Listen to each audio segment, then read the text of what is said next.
Oke, bismillahirrahmanirrahim. Assalamualaikum warahmatullahi wabarakatuh. Bertemu lagi bersama saya Nurul Putri Utami di perkuliahan Gizi Terapan dengan topik bahasan gizi balita. Materi yang akan kita bahas yaitu adalah yang pertama pengelompokan usia balita, kemudian karakteristik, penilaian status gizi, kebutuhan energi dan nutrisi, permasalahan makan pada balita, cara mengolah makanan pada balita, dan juga pemberian makanan tambahan.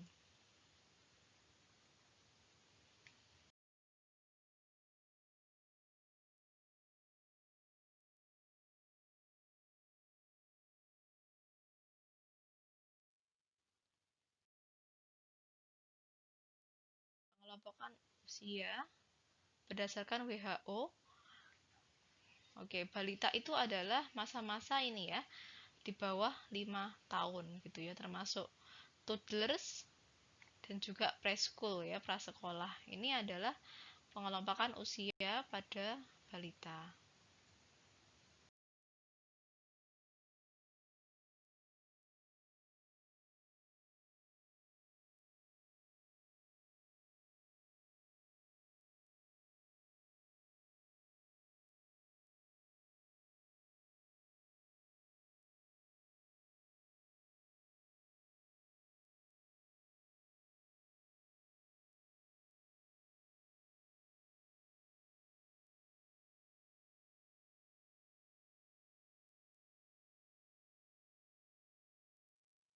Karakteristik balita. Karakteristik balita adalah sebagai berikut. Toddlers. Nah, kalau misalnya anak sudah masuk masa-masa toddlers, nah ini biasanya ada keinginan untuk mandiri. Jadi dia sudah mulai mandiri, pengen mengeksplor sekitar dan mulai bisa berkomunikasi. Kemudian kalau misalnya preschool gitu ya, atau masa-masa playgroup atau TK ya, ini adalah mereka sudah mulai bisa menguasai perasaan diri sendiri, mampu mengelola diri sendiri, berkomunikasinya lebih lancar dan mampu mengontrol perilaku. Pada toddlers itu biasanya feeding skill-nya atau kemampuan makannya itu harus berkembang ya, seimbang antara motorik halus dan kasarnya. Jadi mereka harus bisa mengunyah makanan dengan tekstur yang berbeda dan bisa makan sendiri. Itu harus dikuasai pada usia-usia toddlers. Nah, kemudian pada usia 12 sampai 18 bulan itu seorang anak itu sudah bisa mengunyah sempurna. Kemudian pada usia 18 sampai 24 bulan ini dia sudah mulai bisa membersihkan mulut dengan lidah, dan di usia 12 bulan dia sudah mulai bisa mencubit makanan lalu dimakan gitu. Pada usia-usia toddlers ini juga mereka bisa makan finger food gitu ya, jadi makanan-makanan yang mungkin bentuknya bisa digenggam seperti yang diiris-iris atau lainnya, dan mereka bisa menggunakan sendok walaupun belum sempurna gitu. Terus bisa konsumsi berbagai makanan seperti daging, buah, sayur gitu. Jadi teksturnya sudah beraneka ragam. Oke, berikut kebiasaan makan pada toddlers. Jadi, kebiasaan makan itu kadang macam-macam ya pada anak usia sekian, kurang dari 3 tahun. Jadi biasanya butuh ritual seperti keliling kompleks. Kemudian ada juga yang punya masalah, misalnya suka pilih-pilih makan gitu. Nah, sebenarnya pilih-pilih makan itu awalnya itu anak itu masih karena merasa asing dengan makanan tersebut gitu ya. Nah, atau tidak terbiasa. Jadi sebenarnya jangan menyerah gitu untuk mengenalkan rasa-rasa baru atau makanan baru pada anak-anak. Kemudian ada kalanya juga anak-anak itu dia bosan gitu dengan makanan kesukaannya karena terlalu sering. Jadi misalnya dia suka ayam tapi kasih ayam terus. Nah, itu lama-kelamaan dia juga akan bosan. Nah, kemudian ada kalanya perlu ada strategi supaya mereka mau makan, yaitu memberikan makanan yang baru gitu ya pada saat mereka lapar, dan juga ditemani anggota keluarga lain yang makan yang sama. Kemudian biasakan ada waktu makan bersama, kemudian tidak membagi fokus. Jadi jangan makan sambil nonton TV gitu seharusnya, supaya dia fokus pada makannya gitu.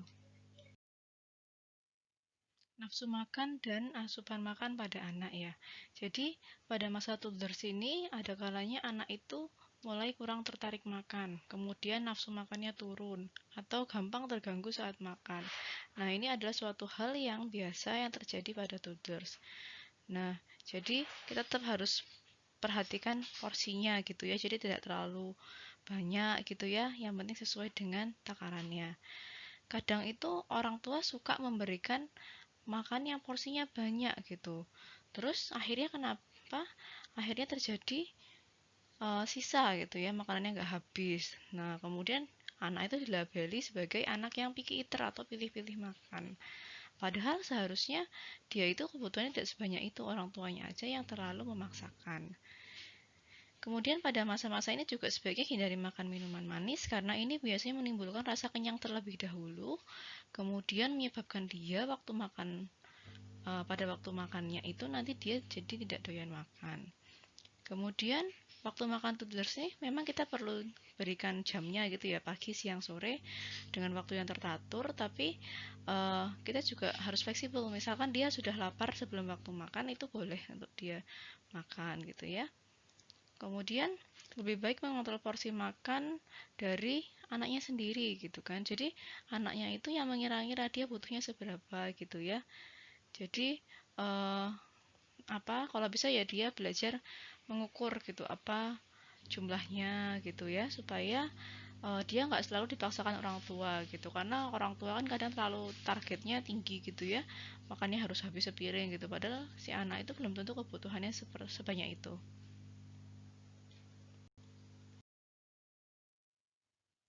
Nah, berikutnya preschool. Preschool ini setelah masa-masa toddlers ya, umur 3 ke atas. Feeding skill apa sih yang sudah berkembang pada masa-masa ini gitu ya. Nah, yang pertama dia sudah bisa memakai garpu, sendok, dan gelas dengan jauh lebih sempurna dibandingkan sebelumnya.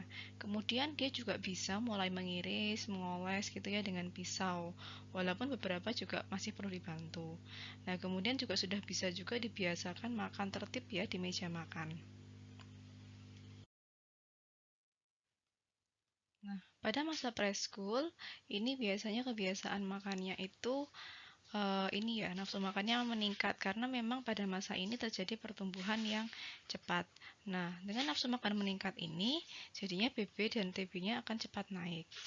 Tapi juga ada kalanya juga nafsu makannya turun gitu kan, karena biasanya dia cenderung pengen bermain. Nah, kemudian mereka juga sudah bisa kita ajari tentang makanan, memilih makanan, dan menyiapkan makanan. Jadi, membiasakan makanan sehat pada masa ini kita sudah bisa dengan cara menjelaskan gitu ya, dengan logika gitu, karena mereka sudah mulai paham. Nah, kemudian mereka juga sebaiknya dilibatkan gitu ya dalam proses pemilihan makanan gitu, snack, makan malam gitu kan. Kemudian membuat salad atau membuat lainnya yang mungkin membuat dia tertarik gitu untuk mengkonsumsinya. Nah, kemudian bisa juga anak dilibatkan dalam kegiatan belanja, membersihkan bahan, mengupas, dan memotong bahan ya. Mungkin selain dia juga jadi tertarik makan, jadi selain itu juga dia bisa juga berkembang gitu ya kemampuan motoriknya.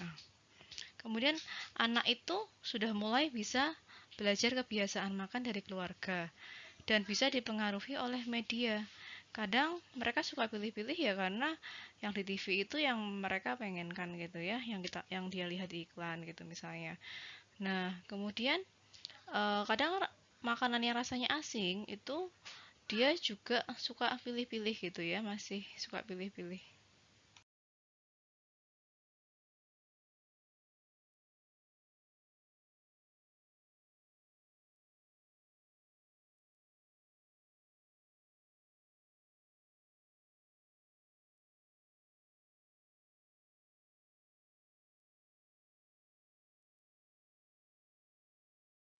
Pilihan makan pada anak preschool ya. Nah, biarkan anak itu memilih apa yang mereka makan. Jadi mereka diberikan kebebasan gitu ya. Nah, secara alami memang anak itu lebih suka makan yang rasanya manis gitu kan. Karena apa? Karena pertama kali mereka merasakan makanan itu adalah ASI. ASI itu rasanya cenderung manis dan gurih. Nah, ada kalanya kita harus bisa mengenalkan rasa-rasa lain seperti asam gitu ya. Pahit itu juga dikenalkan gitu ya. Biasanya anak itu menolak makanan baru atau istilahnya adalah food neophobia. Jadi mau fobia akan makan baru. Tapi sebenarnya lama-lama itu akan diterima gitu kan kalau misalkan kita gigih memberikannya. Jadi kita jangan bilang anak itu tidak suka makan makanan tertentu kalau kita belum pernah mencoba sampai 8 atau 10 kali ya. Jadi tetap harus dicobakan sampai mereka itu mau mencoba, mencicipi dan menyukainya. Nah, anak itu juga suka makanan yang padat energi, seperti banyak gula dan lemak gitu ya, karena memang secara respon otak itu makanan itu membuat nyaman dan puas gitu. Tapi kalau misalkan terlalu banyak ini cukup berbahaya gitu ya. Makanan yang digunakan untuk reward pada anak itu akan lebih diinginkan anak. Melarang anak makan enak ini akan menambah keingintahuan untuk makan makanan tersebut. Jadi sebenarnya kita tidak terlalu ini ya membatas-batasi gitu ya, biarkan, tapi kita tetap harus ajari yang terbaik. Nah, asupan makan tuh biasanya konstan, jadi ya dengan jumlah segitu-gitu aja gitu. Jadi mereka sudah bisa mengatur porsinya. Penilaian status gizi pada anak.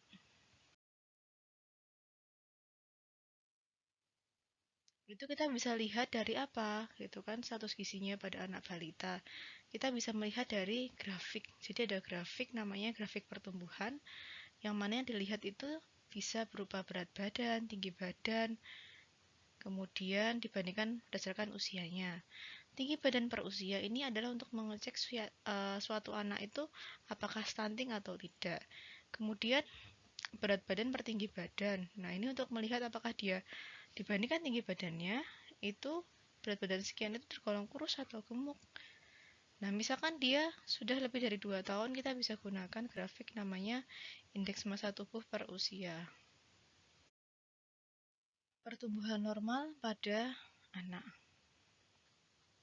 Nah, jadi kalau misalkan kita mau melihat pertumbuhan anak itu normal atau tidak, kita bisa pantau gitu ya, apakah berat badannya naik. Nah, naiknya berapa?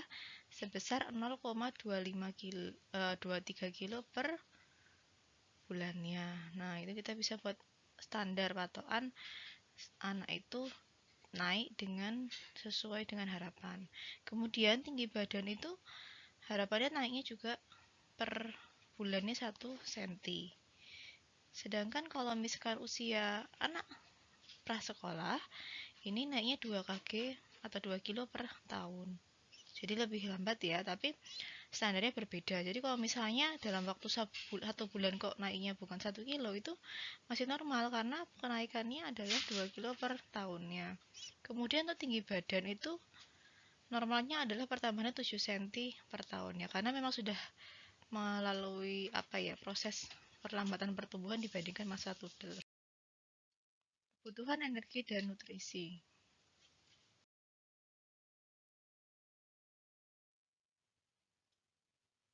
Kebutuhan gizi pada toddlers dan preschool ya balita itu kita bisa lihat dari angka kecukupan gizi yang terbaru. Sekarang yang terbaru adalah angka kecukupan gizi 2019 ya. Seperti ini.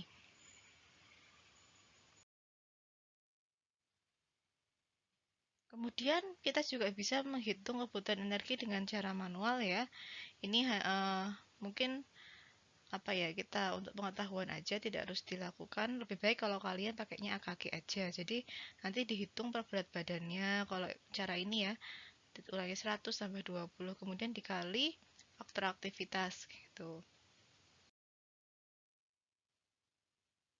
Ini ada rumus lainnya dari WHO dan Scofield ya. Skip aja untuk pengetahuan. Nah, ini adalah kebutuhan energi dan zat gizi pada anak balita ya.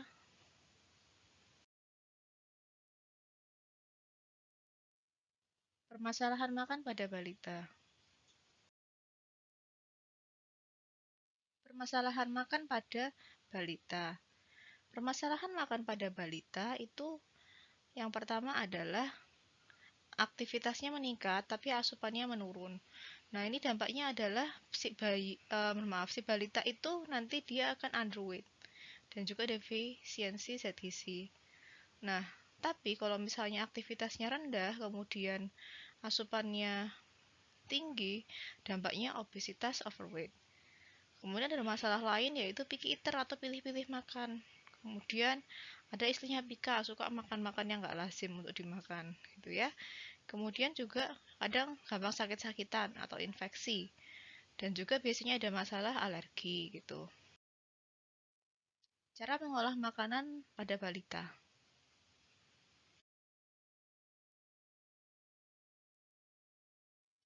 Menu makan pada balita. Nah, anak semenjak dia usianya 1 tahun itu sudah bentuk makanannya itu sudah sama dengan dewasa. Tapi biasanya konsistensinya ya yang agak lunak gitu ya. Misalnya kayak nasi itu bukan nasi yang pro, tapi nasi yang lebih lunak lah gitu ya. Tapi bukan tim juga. Kemudian biasanya juga masih pedas itu masih belum begitu senang ya anak usia 1 tahun ke atas ya. Nah, kemudian kita harus tetap memperhatikan menunya supaya seimbang. Terdiri dari makanannya adalah makanan pokok, lauk hewani, lauk nabati, sayur, buah, dan juga misalkan dia belum 2 tahun masih diberikan ASI. Nah, berikut adalah contoh menu-menu pada balita yang bisa diterapkan. Pemberian makanan tambahan. Pemberian makanan tambahan atau kita biasa kenal dengan istilah PMT. Ini adalah suatu program pemberian makanan kepada balita dalam bentuk kudapan. Kudapan yang aman, bermutu, dan mengandung zat gizi yang sesuai dengan kebutuhan balita. PMT ini tujuannya bukan sebagai pengganti makanan utama karena hanya kudapan. Seperti yang kita tahu, kudapan itu hanya berisi sekitar 10-15% kebutuhan kalori harian. Gitu ya. Peraturan tentang penyelenggaraan PMT atau pemberian makanan tambahan. Peraturan PMT itu diatur pada Peraturan Menteri RI nomor 51 tahun 2016 tentang standar produk suplementasi gizi. Nah, ini beberapa contoh produk PMT. Ada yang dalam bentuk biskuit, bisa juga dalam bentuk makanan tradisional gitu ya, atau bisa dalam bentuk lainnya. Kandungan PMT yang dalam bentuk biskuit itu kandungannya adalah terigu, isolat protein, susu, lemak nabati, kemudian sukrosa, ada tambahan vitamin, mineral, dan juga ada tambahan pangannya. Jadi seperti pengawetnya ya. Nah, kandungan PMT adalah seperti ini yang produk biskuit itu.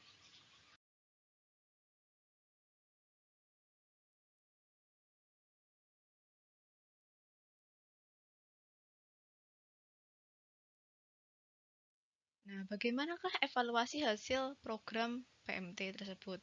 Dalam penelitian Iskandar, tahun 2017 menyatakan bahwa pemberian makanan tambahan ini ternyata secara signifikan bisa meningkatkan status gizi balita. Nah, kemudian penelitian Fadila menyatakan bahwa implementasi kebijakan pemberian makanan tambahan yang dilaksanakan dengan baik bisa memberikan dampak pada kasus gizi buruk. Nah, yang gizi buruk ini menjadi lebih baik. Hasil lainnya menyatakan bahwa pemberian PMT ini dia menggunakan produk lokal ya. Ini ternyata bisa meningkatkan hemoglobin dari siswa sekolah dasar. Nah, kemudian pemberian makanan tambahan berupa kacang hijau ini ternyata bisa meningkatkan kadar albumin. Albumin itu protein dari dalam tubuh manusia gitu ya, dicek di darah. Nah, ini ternyata bisa meningkat karena pemberian kacang hijau gitu, terutama pada balita yang kalau misalnya di grafik itu dia di bawah garis merah. Ini ada beberapa contoh produk PMT ya, inovasi-inovasinya. Ada yang membuat es krim kelor. Nah, seperti yang kita tahu, kelor itu kan mengandung zat gizi yang cukup tinggi, ada protein, kalsium, dan lainnya. Nah, ada juga yang menggunakan susu kedelai dan difortifikasi bubuk kelor. Nah, ada juga yang lainnya adalah nugget lele dengan substitusi mokaf tinggi protein. Kemudian ada yang membuat dari produk lokal ya, tepung sukun dan kurma. Tujuannya adalah untuk mencapai PMT yang tinggi kalsium. Ada juga yang membuat cookies ubi jalar, oranye gitu. Ada tepung kedelainya juga dan puree pisang. Nah, ini dibuat menjadi PMT. Ini adalah referensi dari yang sudah kita pelajari hari ini. Baik, sekian perkuliahan kita pada hari ini. Semoga bermanfaat. Terima kasih atas perhatiannya. Kurang lebihnya saya mohon maaf. Wassalamualaikum warahmatullahi wabarakatuh.